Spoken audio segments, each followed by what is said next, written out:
ஏவினால்தான் செய்வார்கள், ஆனால் ஏவா வேலு ஏவாமலே செய்வார். இதுதான் அவங்க தந்தையார் கொடுத்த பட்டம். கலைஞர் ஒரு கணக்கு போட்டிருக்காரு, எப்படியாவது இந்த பக்கம் கூட்டணி தள்ளிட்டு வந்துடணும். செங்கோட்டையும் அங்கே பேசிகிட்டு இருக்காரு. செங்கோட்டை என்ன பேசுகிறாரு, யா நீ இந்த பக்கம் வந்துடு, ஏடிஎம்கே பக்கம் வந்துடுங்க, உங்களுக்கு ஒரு 2 சீட்டு 2 பேருக்கும், கொங்கு ஈஸ்வரனுக்கு ஒரு சீட்டு, பெஸ்ட் ராமசாமிக்கு ஒரு சீட்டு. இந்த பக்கம் ஏவா வாடு பேசிகிட்டு இருக்காரு, உங்களுக்கு ஒரு 3 சீட்டு தர்றேன், நீங்கள் தயவுசெய்து ஏடிஎம்கே பக்கம் போயிடாதீங்கன்னு. ஆனால் நீங்கள் என்ன முடியாது தெரியாத வேலை, கொங்கு பேர் நம்ம பக்கம் வந்துடணும் வேலை, அவ்வளோதான். பெஸ்ட் ராமசாமி நீங்கள் கலைஞர் கருணாநிதி முன்னால் நிறுத்தப்பட்டார். தந்தையாருக்கே ATM machine, reserve bank, state bank of India, அப்போ மகனுக்கு ஏடிஎம் மிஷினாக இருப்பது என்பது நீங்கள் இந்த பிடபிள்யூவில் ஹைவேஸில் எந்த கான்ட்ராக்டாக இருந்தாலும் அது அப்படியே நீங்கள் முதலமைச்சருடைய கல்லாப்பெட்டிக்கு போகக்கூடிய வேலையை செய்கிறவர் யார்? ஏவா வேலு தான். துரைமுருகன் அணையிலிருந்து யார் அணிக்கு போயிட்டாரு? ஏவா வேலு அணிக்கு போயிட்டாரு. ஏன்? ஏவா வேலு அணி பக்கம் தான் பொட்டி பெருசா இருக்கு. பொட்டி பெருசு. துரைமுருகன் பக்கம் பெட்டியா காலியா போச்சு. அவர் டீ கூட வாங்கி தர மாட்டார். யாரு? துரைமுருகன். அப்போ ஏவா வேலு அண்ணன் பூசா ஜெயிச்சுட்டு வராரு. இது எல்லாம் இப்போ வாரிசு அரசியல் தான் இப்போ தலை தூக்கி நிற்கிது. என்ன காரணம்னா, அண்ணா காலத்தில், கலைஞர் காலத்தில் அரசியல் என்பது ஏவா வேலை செய்கிறானோ. ஒரு முறை அந்த காலத்தில் கட்சி வளர்த்துனவன் பூரா இன்னைக்கு பெட்டி இருக்கா, கேட்டு திறக்கும். அப்போ வேலுச்சாமி எப்படிங்க கட்சிக்கு வந்தார் சொல்லுங்க? இந்த திராவிட முன்னேற்ற கழகம் ஆட்சிக்கு வருவதற்கு எத்தனை பேர் செத்து போயிருக்கா? நீங்க முரசொலி பாப்ப, நான் முரசொலி என்ன படிக்கிறேன், நான் என்ன என்ன என்ன குறிப்பிடுகிறது? எனக்கு தெரிஞ்ச முரசொலி மாற பையன் அருணா ஹோட்டல்ல டிஸ்கோ நடத்திட்டு இருந்தார், டிஸ்கோ டான்ஸ் நடத்திட்டு இருந்தார். அப்போ கருணாநிதியுடைய குடும்ப கொழுந்து நாடாளுமன்ற, அங்க வேற எவ்வளவு கட்சிக்காரன் இல்லையா?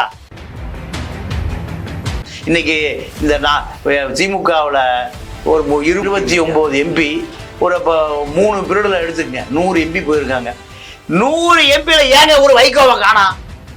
100 எம்பியில ஒரு அண்ணாவை எங்க காணா? 100 எம்பியில ஒரு சம்பத்தை எங்கேங்க காணா?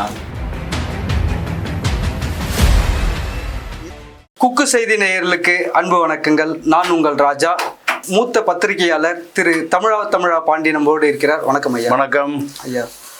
அண்மையில் பாஜக மாநில தலைவர் திரு அண்ணாமலை எண்மண் எண் யாத்திரை, இந்த யாத்திரை நடக்கக்குள்ள திருவண்ணாமலையில் சொல்கிறாருங்க ஐயா, முதல்வர் ஸ்டாலினுக்கே ஏடிஎம் மிஷினாக செயல்படுறது திரு அமைச்சர் திரு வேலுன்னு தான் சொல்லிட்டு இதை பதிவு பண்ணுறாருங்க ஐயா. இதை நீங்கள் எப்படி பார்க்குறீங்க?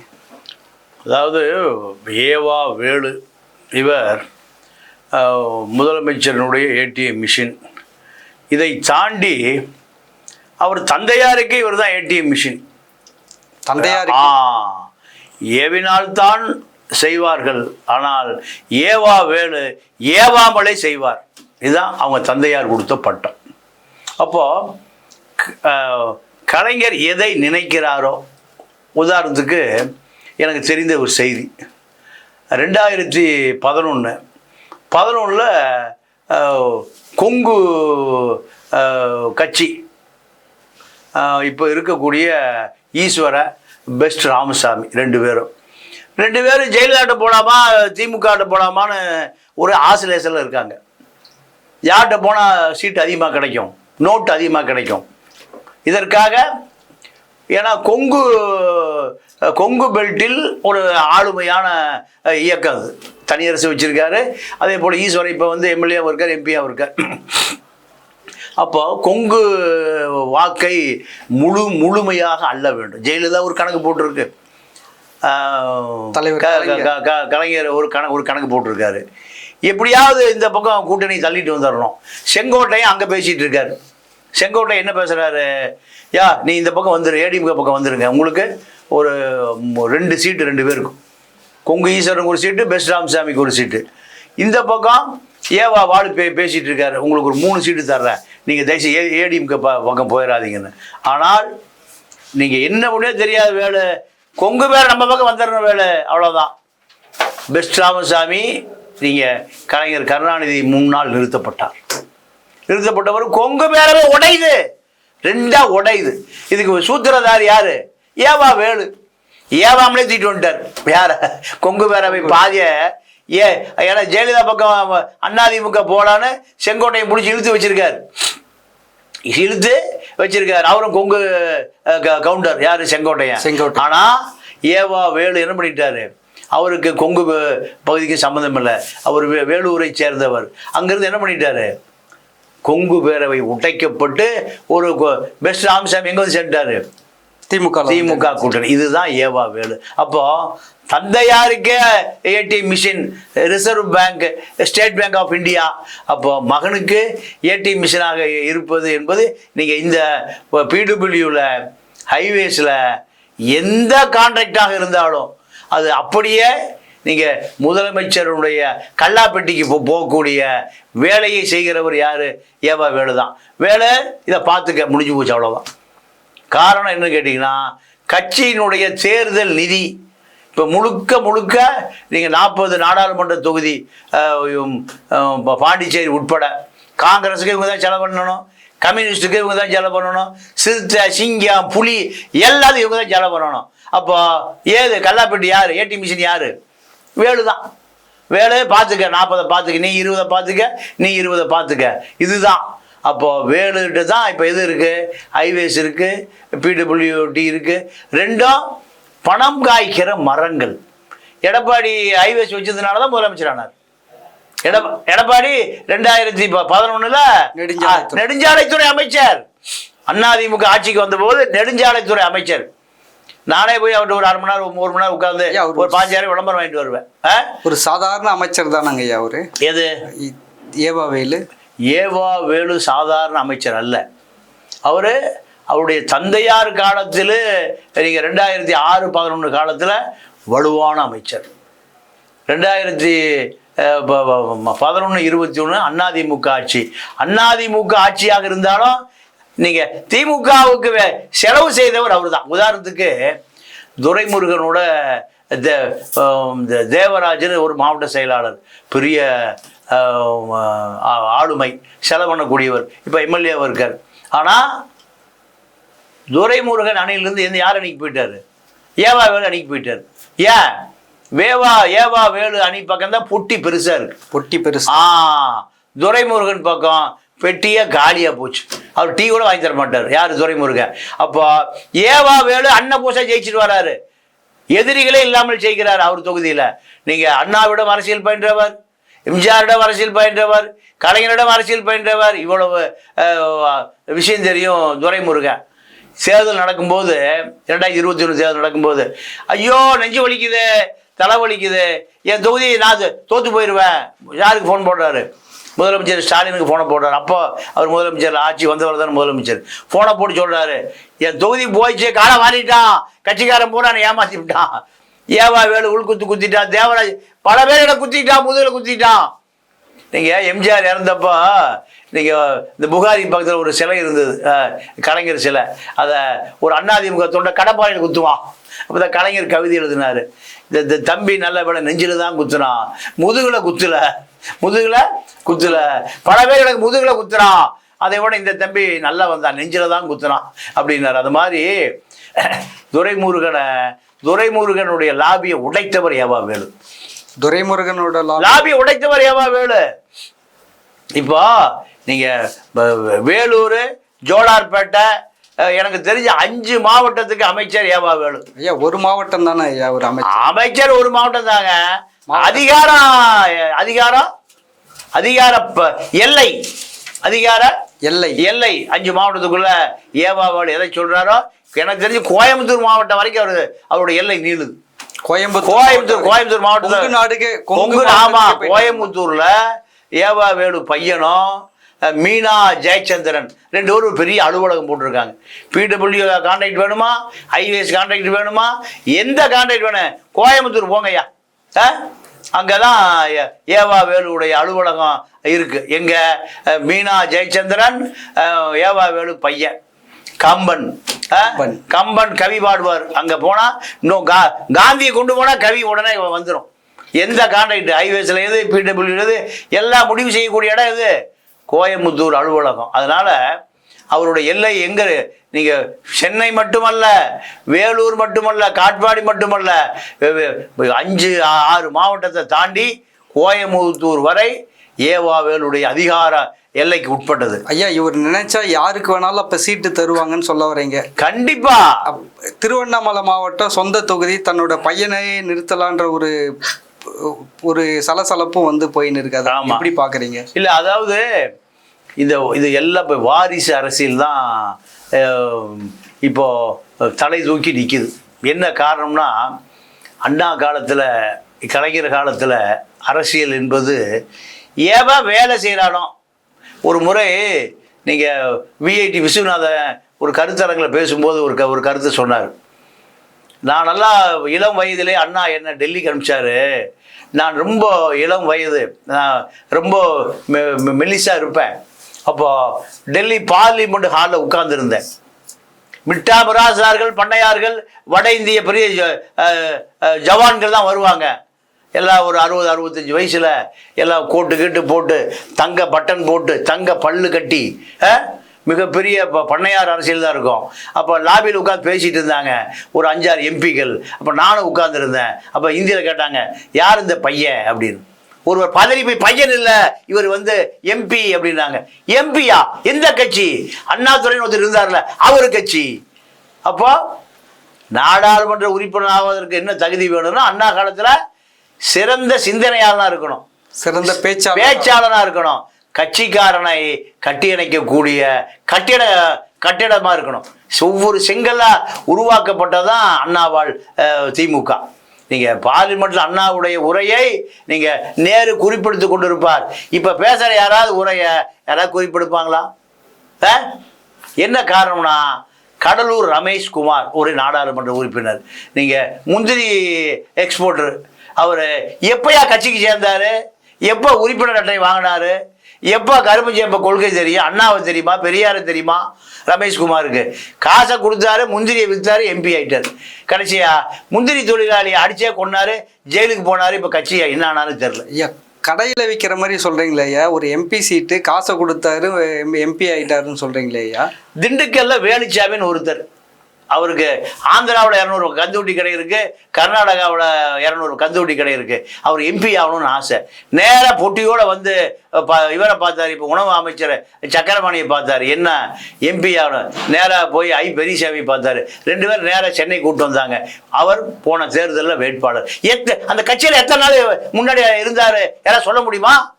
திண்டுக்கல் இப்போ நாடாளுமன்ற உறுப்பினராக இருக்கக்கூடிய வேலுச்சாமி எப்போ உறுப்பினர் கார்டு வாங்கினாரு? எப்போ கொடி பிடிச்சாரு? எப்போ குழி தோண்டினாரு? சொல்ல முடியுமா? நான் எங்கள் அண்ணன் திருப்பூரில் 36வது வட்ட செயலாளர் திமுகவில். நான் 10 பைசா டீ வாங்கி கொடுப்பானுங்க. சக்கரை டீ 10 பைசா, கரும்பு சக்கரை டீ, அஸ்கா டீ விஐபி தான் குடிப்பான் 12 பைசா. அப்போ மண்ணு வாங்கி கொடுப்பானுங்க. எங்கள் அண்ணனுக்கு பின்னாடி நான் திமுக கொடியை பிடிச்சிட்டு போயிருக்கேன். இதெல்லாம் அந்த காலத்தில் கட்சி வளர்த்துனவன் பூரா. இன்னைக்கு பெட்டி இருக்கா, கேட்டு திறக்கும். அப்போ வேலுச்சாமி எப்படிங்க கட்சிக்கு வந்தார் சொல்லுங்க? எந்த கேட் ஐயா சொல்லுங்க? எந்த கேட்டை சொல்றீங்க? எந்த கேட்டா? நீங்க பணம் எடுத்துட்டு எங்க போனா சீட்டு கிடைக்கும், நோட்டோட போனா அந்த கேட்டு. அப்போ வேலுச்சாமி, நான் நேரடியாக பகிரங்கமா கேட்கிறேன், திண்டுக்கல் வேலுச்சாமி அந்த எம்பி சீட்டு வாங்குவதற்கு முன்பு எத்தனை ஆர்ப்பாட்டத்தை கலந்துக்கிட்டாரு, எத்தனை போராட்டத்தை கலந்துக்கிட்டாரு சொல்ல முடியுமா? நான் பட்டியல் அடுக்குனா 2 நாள் ஆகும். ஜெயதுரை தூத்துக்குடி சித்த வைத்திய லேகி வித்த பார்ட்டி எப்பயா கட்சியில் சேர்ந்தாரு? எந்த கட்சி? ரித்தீஷ், அழகிரிக்கு நெருக்கமான ரித்தீஷ் திமுக தொண்டனா? ராமநாதபுரத்தில் திமுக தொண்டனே இல்லையா? பல தொண்டனை தெரியும் எனக்கு, பூர்வீக ராமநாதபுரம் தான். பல தொண்டனை தெரியும், இன்னும் குழி தோண்டிட்டே இருக்கான். ஆனால் ரித்தீஷ் என்னவா இருந்தார்? எம்பியா இருந்தார். பொட்டியோட அழகிரி வீட்டுக்கு போனால் எம்பி ஆகலாம். ஜெயதுரை தூத்துக்குடி எம்பி சித்த வைத்தியர், அவர் போலி சித்த வைத்தியத்தை பண்ணி பல கோடிய பொட்டியோடு போனார் எம்பி. அப்போது கட்சிக்காரெலாம் இருக்கானா? எங்கே போயிட்டான்? கட்சிக்காரனும் இல்லையா? உழைச்சவன் இல்லையா? ஜெயிலுக்கு போனவன் இல்லையா? அடிவாங்கல் எத்தனை பேருக்கு செத்து போயிருக்கான்? இந்த திராவிட முன்னேற்ற கழகம் ஆட்சிக்கு வருவதற்கு எத்தனை பேர் செத்து போயிருக்கான்? நீங்க முரசொலி பாப்ப, நான் முரசொலி இன்னும் படிக்கிறேன். நான் முரசொலிய நான் இன்னைக்கு படிக்கிறேங்க. தீரருடைய தினம், அதில் கடைசி பக்கம் படம் போட்டு வரும். இவன் இந்த போராட்டத்தில் இறந்து போனவர் காட்டூர் கோபால். முரசொலியில இன்னைக்கு வரைக்கும் தியாகிகள்னு படம் போட்டு வருதா? இந்த தியாகி பிள்ளைங்க எத்தனை பேர் எம்பி எம்எல்ஏ? எம்ஆர்கே பன்னீர்செல்வம், ஏவா வேலு, ஐ பெரியசாமி, துரைமுருகன், இவர்களை தாண்டி தியாகி இல்லையா? அந்த தியாகி குடும்பம் என்ன ஆச்சு? உழைத்தவர்கள் அதை என்ன ஆச்சு? அவனுக்கு படம் மட்டும்தான் கிடைக்குமா? முரசொலியில் படம், தீரர் நாள், நினைவு நாள், மிஸ்ஸாவில் ஜெயிலுக்கு போனார், அடி வாங்கினார், உதவானார், கலைஞர் அண்ணா அறிவித்து போனாடத்துக்கு போனாருன்னு முரசொலியில் அதை வெட்டி ஒட்டி கொண்டுதான் வீட்டில். கஞ்சி இல்லையா? அப்போ இதுதான் முதலாளித்துவ அரசியலை நோக்கி திமுக நகர்ந்து கொண்டு இருக்கிறதோ என்ற சந்தேகம் தொண்டருக்கு வேலை செய்ய மாட்டான். இது தொழிலாளிகளுக்கான இயக்கமா, அடிமட்ட தொண்டர்களுக்கான இயக்கமா? இன்னைக்கு அதிமுக திமுக ரெண்டு அப்படித்தான் இருக்கு. நான் திமுகவை மட்டும் குறை சொல்ல, அதிமுக அப்படித்தான் இருக்கு. என்ன காரணம்னா, திராவிட இயக்கத்தை ஸ்தாபிச்ச அண்ணா நீங்க தெரு தெருவா அலைஞ்சார். நாடாளுமன்றத்தில் போய் சொன்னாரு, we are representing man of street. தெருவோரத்தில் படுத்து கிடக்காருல, அவன் கூட ஓட்டு போட்டுதான் நான் வந்தேன்னாரு. அங்க இருக்கிற பார்லிமெண்ட் இருக்கிற மிட்டாமரத பண்ணையாரெல்லாம் இப்படி பார்த்தான். கசங்கின சட்டையோடு தான், களைஞ்ச தலையோடு தான் அண்ணா நாடாளுமன்றத்துக்கு போனார். அப்போ இதுதான் அரசியல். இன்னைக்கு விஸ்வநாத் சொன்னார்ல, நான் உட்காந்து பேசி யார் அந்த பையன் உட்காந்துருக்கான் அப்படின்னு. இல்லையா, அண்ணா கட்சி எம்பி. ஓ, அண்ணா கட்சி, சரி சரி, அண்ணா ஒரு அறிவாளி, அப்போ இந்த பையன் அறிவாளியாக தான் இருப்பான். அந்த வட இந்திய லாபிகள் ஏற்றுக்கொண்டார்கள். இன்னைக்கு என்னாச்சு நிலைமையா? இன்னைக்கு ராஜாவை தெரியும். யார் இந்த ராஜா? 2G ராஜா. 2G ஆமா. எங்கேயா இருந்தாரு? திகாரி ஜெயிலில் இருந்தாரு. கனிமொழியை தெரியும், கருணாநிதியுடைய புதல்வி. எந்தமா எங்க இருந்தது? திமுகவினுடைய அவப்பேர் இல்லையா அது? அப்போ அகில இந்திய அளவில் திமுகவுக்கு அண்ணாவை காமிச்சு விஸ்வநாதனை காமிச்ச அன்றைய ஆட்கள், பூபேஷ் குப்தா, எத்தனை பேர் ஆட்கள். அண்ணா பேசினா எல்லா பார்லிமெண்ட் எல்லா பயிலும் எல்லாம் உட்காந்துருப்பாங்க. சம்பத் எம்பியா இருந்தாரு, சொல்லின் செல்வர் சம்பத். யார் அவரு? பெரியாருடைய அண்ணன் பையன். பேசினாருன்னா அவ்வளவு பேர் குறிப்பெடுப்பான். இப்ப யாரு பேசினா குறிப்பெடுப்பான்? கந்துவட்டிக்காரு திண்டுக்கல் பெரியசாமி பேசினா குறிப்பெடுப்பானா? வேற யாரு? நீங்க தயாநிதி மாற எம்பி குறிப்பெடுப்பானா? என்ன என்ன என்ன குறிப்பெடுக்கிறது? எனக்கு தெரிஞ்ச முரசொலி மாற பையன் அருணா ஹோட்டல்ல டிஸ்கோ நடத்திட்டு இருந்தார், டிஸ்கோ டான்ஸ் நடத்திட்டு இருந்தார்.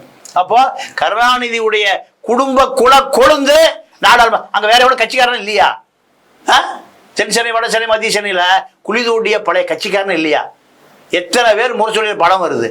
ஏன் அவனுக்கு எம்பி சீட் கொடுத்தாங்க? அவங்க மக்களை சந்திச்சுதானே அவங்க எம்பி ஆகுறாங்க. அது எப்படிங்க ஆக முடியும்? மக்களெல்லாம் யாரும் சந்திக்கிறது இல்லைங்க.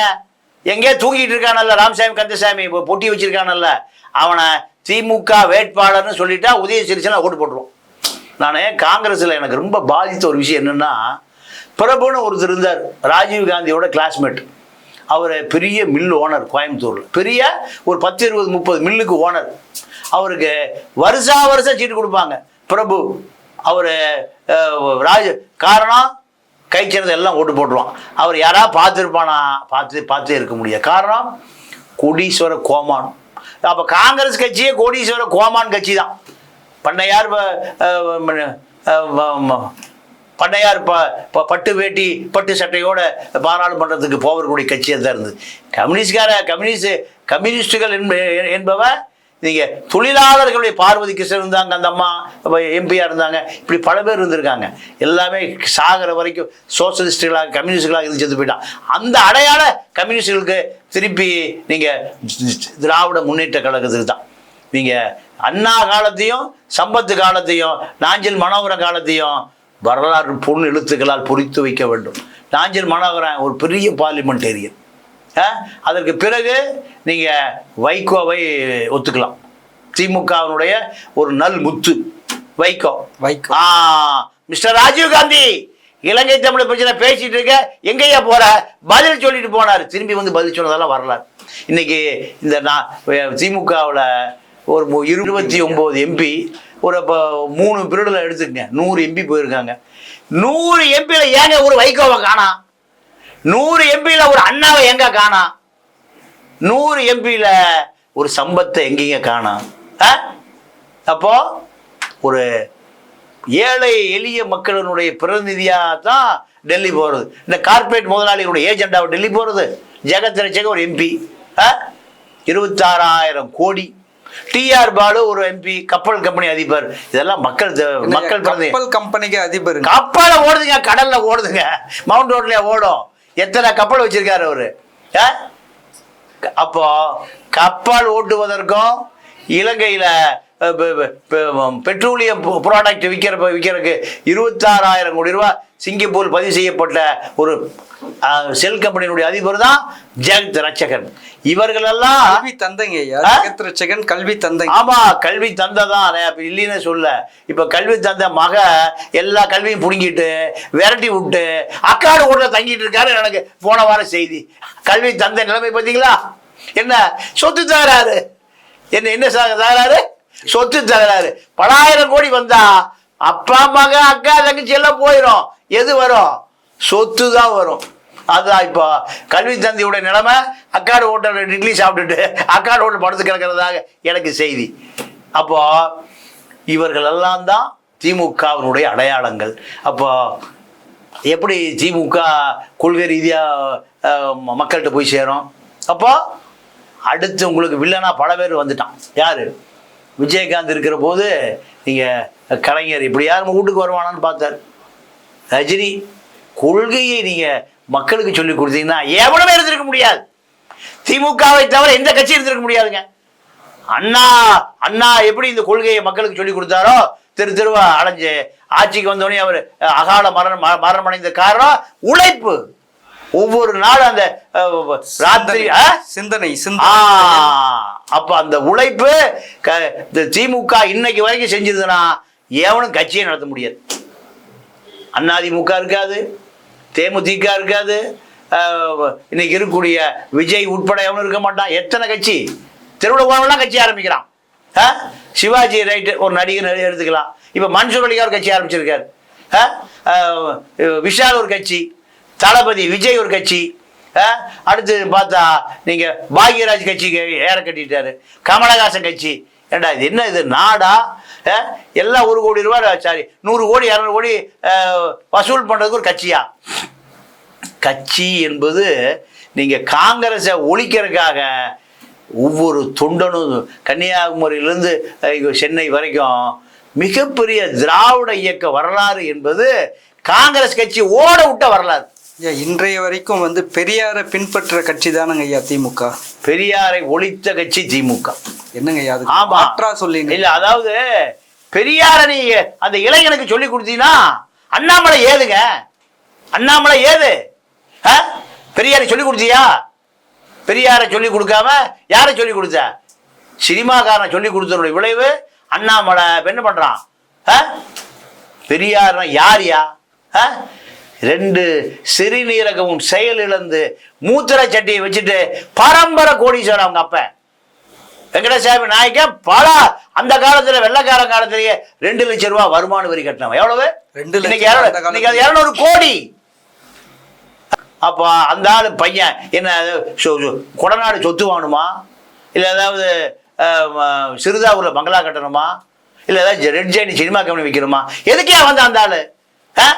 முட்டாள் மக்களை அறிவு சொல்லி கொடுப்பதற்காக, ஆரியத்திலிருந்து காப்பாற்றுவதற்காக, திராவிட எல்லாம் கலெக்டரா போகணும், ஐஏஎஸ்ஆ போகணும், ஐபிஎஸ், அதுக்கு தானே அந்த கிழமை உழைச்சான்.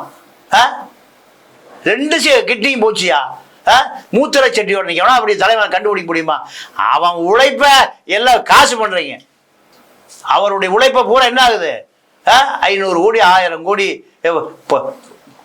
கொள்ளையடிப்பதற்காக அதை காப்பாற்றிக் கொள்வது உங்களுக்கு அரசியல் தேவை. விஜய்க்கு எதுக்கு அரசியல் தேவை? படத்துக்கு 150 கோடி ரூபா சம்பளம் வாங்குறாரு, 400 கோடி ரூபா பினாமியில அவரே ப்ரொடியூசரா ஒரு ஆளை போட்டு பண்றாரு. இந்த 500 கோடி காப்பாற்றணும், அரசியல் வேணும். இதெல்லாம் யார்கிட்ட கற்றுக்கிட்டது? உங்கள்கிட்ட கற்றுக்கிட்டது. ஐயா ஒரு அம்பேத்கரை படிங்க, காமராஜரை படிங்க, பெரியாரை படிங்கன்னு தானே ஐயா சொல்கிறாரு. ஆமாங்க, 50 வயசு ஆயிருக்கு அம்பேத்கர் படிக்கிறதுக்கு. பெரியாரை படிக்கிறதுக்கு 50 வயசு ஆயிருக்கா? அம்பேத்கரும் பெரியாரும் நீங்கள் இந்த இளைஞன் படிச்சிருந்தா விஜய்கிட்ட போக மாட்டான். பெரியாரை நீ திமுக காரன் சொல்லி கொடுத்துருந்தீங்கன்னா எம்ஜிஆர் இல்லை, ஜெயலலிதா இல்லை, யாரும் இல்லை, அண்ணாமலை இல்லை, யாரும் இல்லை. நீங்கள் கேரளாவில் கம்யூனிஸ்ட் சொல்லி கொடுத்துருக்கான். அப்போ நீங்கள் வந்து திமுக வந்து பெரியாரை பின்பற்றலைன்ற ஒரு குற்றச்சாட்டை வைக்கிறீங்களா? நான் ஒரே ஒரு குற்றச்சாட்டுக்கு மட்டும் திமுக தலைமை பதில் சொல்லிட்டுங்க. நீங்கள் ஆந்திராவில் 212 அடி உயரம் அம்பேத்கர் செலவு வச்சிருக்கான். பெரியாருக்கு எங்கேயா செலவு வச்சிருக்கீங்க? 212 அடி உயரம் சில இருக்கணுமா இல்லையா? அப்ப இது திராவிட மண், பெரியார் மண் அல்ல. என்ன கூண்டு போட்டு போலீஸ் போடுறதாயா பெரியார் மண்ணு? பெரியார் எவ்வளவு எச் ராஜா பேசுறான், நான் நடமாடுறான். நீங்க அம்பேத்கர் பேச்சு எச் ராஜா வந்து அவர் வந்து ஒரு தெலுங்கர்னு சொல்லிட்டு விமர்சிக்கிறாரு. அதை நீங்க எப்படி பாக்குறீங்க? ஏங்க அந்த கன்னடம் தாங்க காமராஜருக்கு பச்சை தமிழர் பட்டம் கொடுத்தான். ஒரு வயல் இல்லைங்க. பெரியார்னாலே தெலுங்கர்னு, தெலுங்க, கன்னடா, ஜப்பான்காரனே சொல்லிட்டுங்க. அந்த ஆளு 95 வயசு வரைக்கும் யாருக்குங்க உழைச்சான்?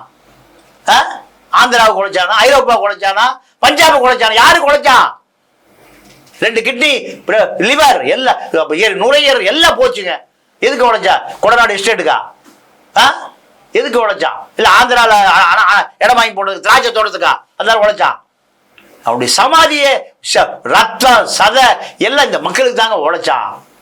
அவர் சமாதி எங்க ஐயா இருக்கு? எங்க இருக்கு? பெரியார் திடல் இருக்கு. பெரியார் போய் மாலை வச்சுட்டு வந்துருவானு, அதோட முடிஞ்சு போச்சு. இத அடையாளம். இது பெரியார் மண்ணுனா பெரியார் இயக்கத்தை தவிர கட்சியை நடத்தக்கூடாது. அண்ணாமலையில எங்கிருந்து வந்தான்? நான் தாண்டா அடுத்த முதலமைச்சர். பெரியார் சிலையை உடைப்பாங்கிறார். அந்த எங்க திருச்சி ஸ்ரீரங்கத்தில் உடைச்சல் முடியுமா? 2000 வோல்டேஜ் கரண்ட் அதில் இருக்கு. டிரான்ஸ்பார்மர் அது. அண்ணாமலைக்கு அரசியல் தெரியாது. அண்ணாமலைக்கு அரசியல் தெரியாது. நானெல்லாம் கருப்பு சட்டை தொண்டை எத்தனை வருஷமா? ஏறக்குறைய 64 வயசாச்சு. 17 வயசுல கோவை ராமகிருஷ்ணனை பின்தொடர்ந்து திராவிட இயக்கத்துல ஒரு 45 ஆண்டு கால பயணம்.